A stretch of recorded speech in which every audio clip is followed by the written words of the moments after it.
한 랍비에게 12명의 자녀들이 있었습니다. 아버지께서는 항상 자녀들에게 우애하면서 화목하면서 살랐구나 라고 화목을 강조를 하면서 부탁을 했습니다. 그런데 한 아들이, 모든 형제들은 다 잠을 자는데 이 아이가 기도를 하고도 아빠한테 찾아왔습니다. 아빠, 모든 형제들은 다 잠을 자고 있는데 저만 기도하다가 왔습니다 라고 이렇게 얘기를 하면서 아빠에게 얘기를 하는 거예요. 그때에 아버지가 얘기를 합니다. 얘야, 다른 형제들을 흉을 봐서는 안 된다. 차라리 흉을 보는 것보다 같이 잠자는 것이 더 낫다라고 타일러 주었습니다. 세상 많은 사람들은 한바탕 싸우고 나면 모두가 다 풀어버립니다. 그러나 유독 형제 간에 노여움이 생겨가지고 반목을 하게 되면 해결이 나지를 않습니다. 원한이 아주 깊이 새겨듭니다. 에서와 야곱이 그렇지 않습니까? 한쪽은 화해를 하려고 해도 한쪽 마음은 빗장을 잠가버리니까 화해가 되지를 않는 것입니다. 그래서 사람들이 사는데 가장 중요한 것은 무엇입니까? 서로 화해하고 서로 화목하게 살아야 합니다. 껄끄러우면 안 됩니다. 교회에서도 성도들이 계속 만나고 교제를 해야 하는데 불편하게 마음이, 아주 껄끄러운 마음이 있으면 어떻게 되겠습니까? 그런 마음들은 전부 다 뽑아내버려야 합니다. 차를 마시면서 뽑아내든지 아니면 운동을 하면서 부대끼면서 다 뽑아내든지 아니면 기도하면서 다 녹이든지, 이러한 성도들의 마음속에 껄끄러운 마음들 모두 다 뽑아내고 녹여버리고 모두가 다 이기게 해야 합니다. 오늘의 성경 말씀은 불편한 마음을 녹이고 헐고 화해하는 말씀이 오늘의 성경의 본문 말씀입니다. 에베소 교회는 다양한 사람들이 와서 성도로 함께 신앙생활을 했습니다. 그곳에는 에베소 교회를 세웠던 전도자들이 에베소 교회에 함께 있었고, 또한 전도하면서 에베소 시민들이, 에베소 토착민들이 개종을 해가지고 에베소 교회에 들어와 있었고, 또 에베소 교회가 생기다가 보니까 유대인들, 흩어져 있는 율법주의자들, 이러한 사람들이 에베소 교회로 넘어 들어와서 함께 신앙생활을 하게 되었습니다. 그런데 이러한 사람들은 모두가 다 출신 따라 끼리끼리 모였습니다. 같은 성도였지만 서로 편을 먹고 비방하고 하지 말아야 할 욕을 했지 않습니까? 그때에 바울 사도가 에베소 교회에다가 편지를 보냅니다. 그러면서 권면도 하고 때로는 칭찬도 하고 또 때로는 많은 얘기를 해주면서 에베소 성도들에게 말씀을 주셨습니다. 오늘 이 에베소 성도들에게 무엇을 말씀을 주셨는가? 오늘 사순절이 되는 우리 성도 여러분들에게 성령님께서 주시는 귀한 성령의 메시지가 되시기를 바랍니다.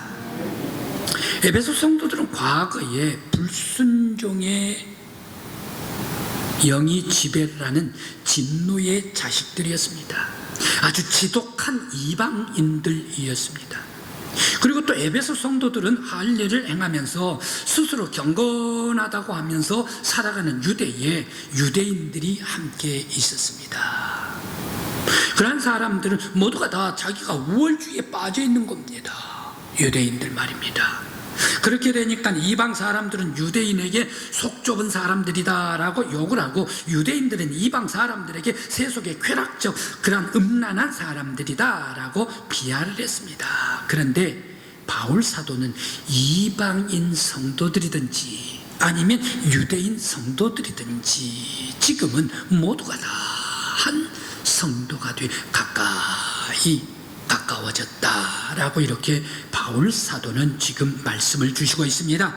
그러면서 지금은 그들이 외인도 아니요 소망이 없는 자도 아니요 하나님 없는 자들이 아니라 모두가 다 서로 가까워진 새 사람이 되었다라고 이렇게 선포를 했습니다. 무엇이 방금 전에는 서로 비방을 하고 서로 속 좁은 사람이라고 이렇게 치부했던 사람들이 이 교회 안에서 무엇으로 역사해 주셨건데 이들이 다 모두가 다 지금은 하나로 묶어진 한 은혜 받은 하나님의 사람이요 가까워진 사람이라 라고 말씀을 해 주셨을까요? 무엇이 이렇게 하나로 묶어 주었는가 생각을 해봅니다. 그리고 또 왜 성도들의 마음에 있는 미움의 마음을 헐고 증오의 마음을 녹이고 싸움을 뽑아버렸다라고 말씀을 하시는가? 사실 어떻습니까? 사람들 마음속에 제일 오래가는 마음은 어떤 마음입니까? 미움의 마음 아닙니까? 죽기까지 그 증오가 따라가는 것이 바로 이 미움의 마음이요 증오의 마음이 아닙니까? 그런데 왜 에베소 교회 안에 있는 모든 성도들은 이런 것들 다 헐어버리고 녹여버리고 뽑아버렸다라고 말씀을 하고 계실까요? 이뿐만이 아니라 성도와 성도가 먼저 가까워졌다. 그런데 이 가까워진 성도들과 하나님과 화목되었다라고 말씀을 주시고 있습니다. 무엇이 사람과 사람을 가깝게 만들고 무엇이 사람과 하나님과 화목하게 만드는 것일까? 어떻게 해야 사람과 사람이 화목하고 화해하고 과연 사람과 하나님과 화목할 수가 있는 것인가? 오늘 바울 사도는 왜 사람과 하나님과 화목되었다라고 말씀을 주고 계실까 생각을 해봅니다. 우리 곁에는 아주 커다란 포항제철이 있습니다. 포항제철 여기에 가장 중요한 것은 아마 용광로일 것입니다. 용광로에다가 철광석을 집어넣습니다. 철광석을 집어넣는데 이 철광석 안에는 비단 꼭 철만 있는 게 아니라 철성분도 있고 화강암도 있고 또한 석회암도 있고 편무암도 있고 그러면서 거기에 규소도 있고 인도 있고 여러 가지 성분이 철광석 하나 속에 있습니다. 그런 게가 바로 이 용광로에 들어가면 어떻습니까? 모두가 다 용해가 되어버립니다. 물과 같이 흘러버립니다. 그래가지고 하나로 흐르고 있지 않습니까? 하나가 되어버립니다. 뜨거운 용광로에서 말입니다. 마찬가지입니다. 사람과 사람, 바로 이 예수의 피가 그렇습니다. 예수의 피가 모든 사람들이 미움도 있으면 거기에 예수 안에서 예수의 피에 적시면 그리고 시기도 싸움도 다 녹여버리고 헐어버립니다. 갈보리에서 흘러내린 예수의 피가 영적인 용광로가 되어서 누구든지 예수 안에 있는 사람들은 미움도 녹이고 시기도 녹이고 증오도 녹이고 다 녹아내리게 만듭니다. 그러면서 화평의 사람으로 만들어 주십니다. 예수의 피는 에베소 사람들 과거의 세속적인 사람이었습니다. 음란한 사람들이었습니다. 쾌락적인 사람들이었습니다. 이런 모든 것들 다 죄들을 다 뽑아버렸습니다. 유대인들은 어떻습니까? 그들은 교만한 사람들입니다. 교만해가지고 자기가 으뜸이고 모든 사람들에게 우월주의를 갖고 있던 사람들이 유대인이었습니다. 유대인들의 이런 우월주의, 교만한 마음도 전부 다 뽑아버렸습니다. 그래서 예수의 피로 이방인이나 유대인이나 성도들은 희생의 피에 녹여버렸습니다. 예수의 피는 사상을 뛰어넘습니다. 예수의 피는 인종을 뛰어넘습니다. 예수의 피는 종교를 뛰어넘습니다. 예수의 피는 민족을 뛰어넘습니다. 예수의 피는 온 세상 모든 사람들의 죄와 연약한 것들까지 다 담음으로 말미암아 피에 용해되어서 하나가 되어 새 사람으로 만들어주는 것이 예수의 피입니다. 오늘 우리 믿음의 성도 여러분, 사순절을 맞이해서 우리 성도들도 영적인 용광로인 예수의 피에 나의 모든 시기와 미움과 또한 싸움, 이런 모든 것들을 다 집어넣어 가지고 예수의 피로 깨끗함을 받고 하나 될 수 있는 저와 여러분들이 되시길 간절히 기원합니다.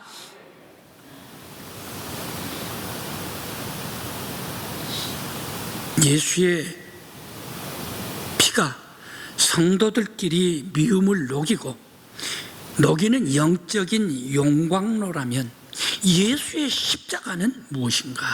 십자가는 영적인 다리입니다. 교량입니다. 교량이다라고 얘기를 하니까 다리가 생각이 나네요. 우리 강구 1차 제1교 그리고 제2교, 제2교는 대교라고 얘기를 하는 것 같습니다. 강구 대교. 그런데 우리 강구 대교도 생각이 나지만 더 생각나는 게가 있는데 어르신들이 잘 아는 오작교가 생각이 납니다. 오작교. 추운 겨울 꽁꽁 얼고 바람이 세차다가 이제 봄이 됐습니다. 화창한 봄이 됐습니다. 꽃이 피지요, 새들은 울지요, 화사하지요, 봄바람은 불지요. 춘향이가 자기 집에만 있다가 이제 이 봄바람을 타고 들로 산으로 나아갑니다. 그러면서 이 춘향이 주변에 많은 꽃들을 보는데 하얀 백꽃도 보고 그리고 빨간 복사꽃도 보고 너무너무 예뻤습니다. 그러면서 자연과 더불어 함께 봄을 맞이하고 있습니다. 그때 이몽룡이 저 멀리서 보는데 역시 추운 겨울 이기면서 이제 봄나들이를 나왔습니다. 봄나들이를 나오는데 아름다운 꽃들도 있지요, 새들도 지저귀지요. 너무너무 좋았습니다. 그런데 세상에 백꽃보다 더 하얀 피부 색깔, 그러면서 이 도화꽃보다 훨씬 더 홍조가 띈 아름다운 춘향이를 본 거 아니에요. 너무너무 한눈에 예뻐서 반해버리고 말았습니다. 그렇게 있으면서 이 봄날을 아름답게 추억을 새기면서 둘이 아름다운 그러한 사랑을 엮고 갔습니다. 그러면서 아쉬운 듯 이제 내가 서울로 과거 시험을 보러 가는데, 멀리 이제 떠나가는데 다시금 우리 만나자라고 기약을 하면서 오늘 이 자리, 이 오작교에서 7월 7일에 7월 7석에 만나자라고 꼭꼭 약속을 했습니다. 그런데 내려오지를 않았습니다. 시간이, 해가 지나갔습니다. 그런데 다시금 바로 이 이몽룡과 춘향이 만난 날이 7월 7석의 오작교에서 만나게 되었습니다. 멀리 다리는 어떻습니까? 다리는 어떤 것입니까? 떨어진 동네 사람들을, 떨어진 동네를 이어주는 것이 다리입니다. 다리는 깊은 강에 물이 흐를 때에 건너주는 것이 다리입니다. 안전하게 건너게 하는 것이 다리입니다. 이 마을과 저 마을 사람들을 만나게 하는 것이 다리입니다. 그렇다면 십자가는 무엇입니까? 십자가는 영적인 교량, 영적인 다리입니다. 예수의 십자가는 하나님 나라와 세상 나라가 만납니다. 예수의 십자가는 죽음의 깊은 강으로 흘러내려가고 있는 사람들을 안전한 곳으로 건너게 해주는 것이 예수의 십자가입니다. 예수의 십자가는 예수의 피로 씻은 성도들을 하나님께 안내해주는 구원의 다리입니다. 예수의 십자가는 하나님과 성도가 만나서 사귀는 곳이 바로 이 다리, 영적인 오작교입니다. 예수의 십자가는 파괴된 에덴을 다시금 복구하고 완전한 에덴 동산으로 들어가게끔 완벽하게 복구한 다리입니다.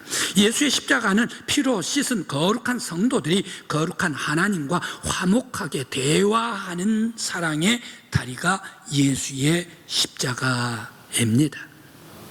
오늘 우리 믿음의 성도 여러분, 하나님 앞에 나와 예배드리는 우리 모든 성도 여러분들에게 십자가가 하나님과 여러분들을 만나게 해주시는 귀한 예수의 능력의 십자가가 되게 해주시길 간절히 기원합니다. 오늘 예배 드릴 때에 이 십자가에서 축복의 동산으로 초대해 주시고 초대받는 여러분들이 되시길 간절히 기원합니다.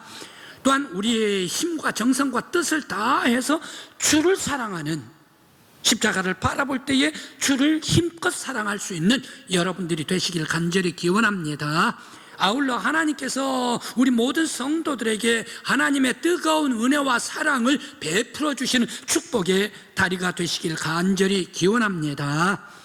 십자가는 하나님과 우리를 화목하게 하시는 은혜의 다리, 구원의 다리, 또한 능력의 다리, 사랑의 다리입니다. 오늘 우리 믿음의 성도 여러분, 십자가를 바라볼 때마다 은혜와 평화와 화목과 사랑으로 충만해져가는 여러분들의 영혼이 되시길 간절히 기원합니다. 장이 참 신기합니다. 5일장, 영덕장, 강구장 말고 이 음식을 찍어 먹는 장 말입니다. 장이 참 신기한 것입니다. 어제 제가 좋아하는 그런 생선을 구워줬습니다.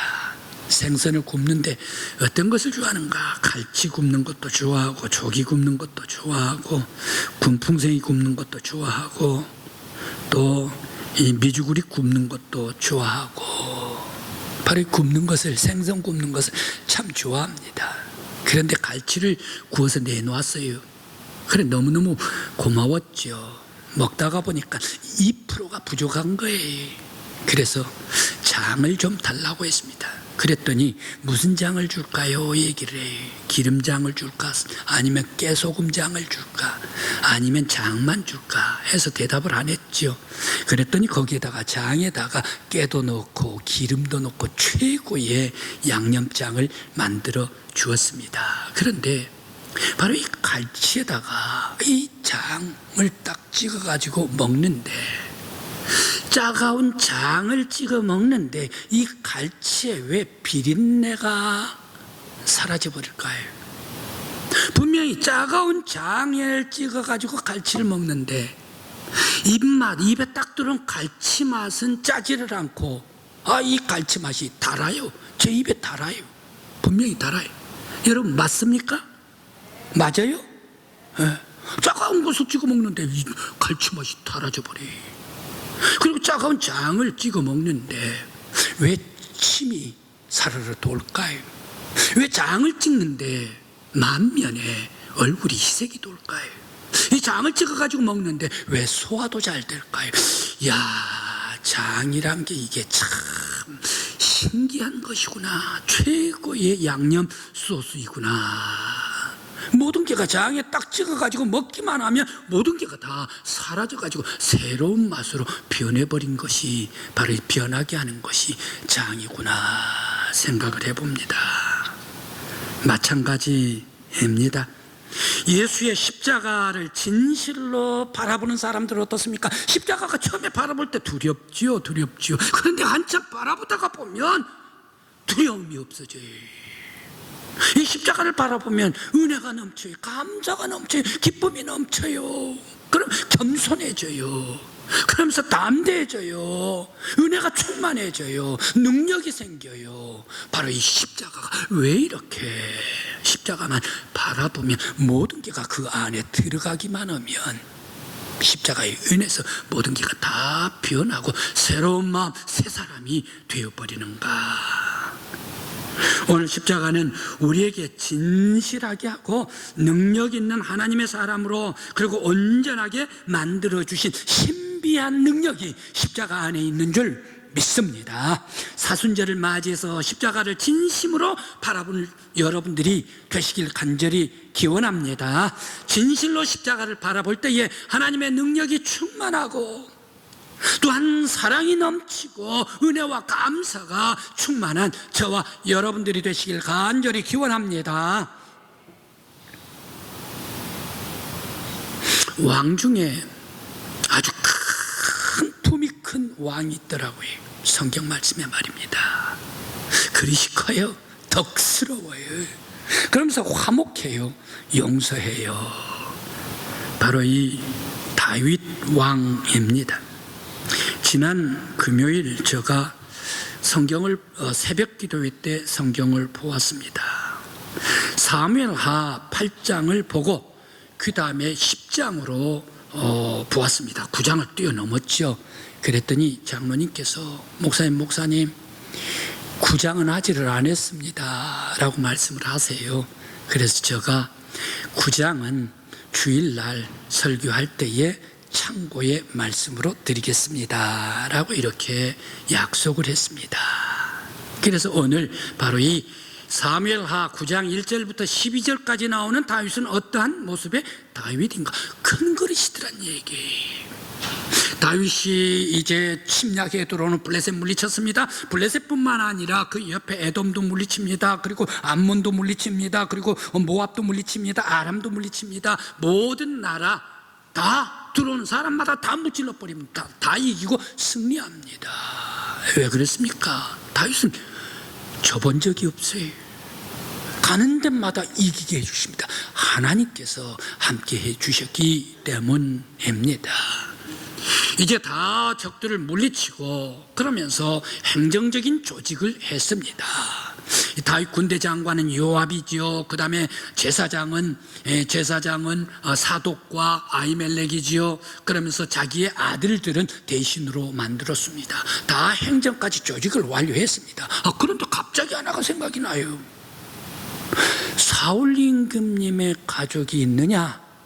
사울의 남은 가족이 있느냐라고 대신들에게 물었습니다. 그때 역공 마침 사울 임금님의 시종장이었던 시바가 그 자리에 있었습니다. 그때 시바가 나와가지고 무비보셋이 하나 아직 남아 있습니다 라고 보고를 하는 거예요.